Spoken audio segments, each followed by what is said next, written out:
వంకాయ curry preparation. First water వేసుకొని వంకాయలు నీట్గా శుభ్రంగా వాష్ చేసుకోవాలి. తర్వాత ఇంకొక బౌల్లో వాటర్ వేసుకొని తర్వాత కాస్త పసుపు పొడి వేసుకోవాలి.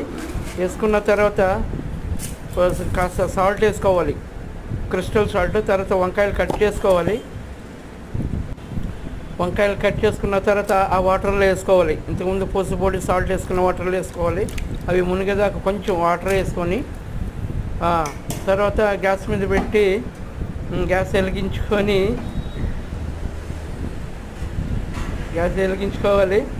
నీట్గా బొమ్మ ఉంటుంది గ్యాస్. దాని మీద మూత పెట్టుకోవాలి. చాలామంది వంకాయలు ఆయిల్లో ఫ్రై చేస్తారు. ఆయిల్లో ఫ్రై చేయకూడదు, విటమిన్స్ అంతా పాడైపోతే వాటర్లోనే బాయిల్ చేసుకోవాలి. అవి బాయిల్ అవుతూ ఉండగానే ఇంకొక చిన్న కళాయి పెట్టుకొని అందులో కాస్త పల్లీలు, కొన్ని కొబ్బరి ముక్కలు, మీకు కారంకి తగ్గట్టు ఎండుమిర్చి వేసుకొని ఆయిల్ వేయకూడదు, ఆయిల్ వేయకుండా రోస్ట్ చేసుకోవాలి. అందులో ఆయిల్ వేయకూడదు, పల్లీలోని ఆయిల్ ఉంటుంది కాబట్టి మనం ఆయిల్ వేయకూడదు. అవి రోస్ట్ అయిన తర్వాత మీడియంగా రోస్ట్ అయిన తర్వాత మరీ ఓవర్ రోస్ట్ అవ్వకూడదు. తర్వాత మిక్సీ జార్లో ఈ మధ్యలో ఆరబెట్టాలి, కొంచెం చల్లగా ఆరబెట్టుకోవాలి. ప్యాన్ గాలికి ఆరబెట్టాను నేను. తర్వాత మిక్సీ జార్లో వేసుకొని మిక్సీ పట్టుకోవాలి. మూత పెట్టేసి మిక్సీ ఆన్ చేసుకుంటే మిక్సీ అయిపోయింది. కొంచెం ఎలా అంటే మరీ పౌడర్ కాకుండా కొంచెం బరకగా మిక్సీ పట్టుకోవాలి. మిక్సీ పట్టుకున్న ఇందాక మనం వంకాయలు బాయిల్ చేసాం కదా, బాయిల్ అయిపోయినాయి నీట్గా. ఎక్కువ బాయిల్ అవ్వకూడదు, హాఫ్ బాయిల్ అవ్వాలి, మొత్తం బాయిల్ అవ్వకూడదు. అలా బాయిల్ అవ్వాలి.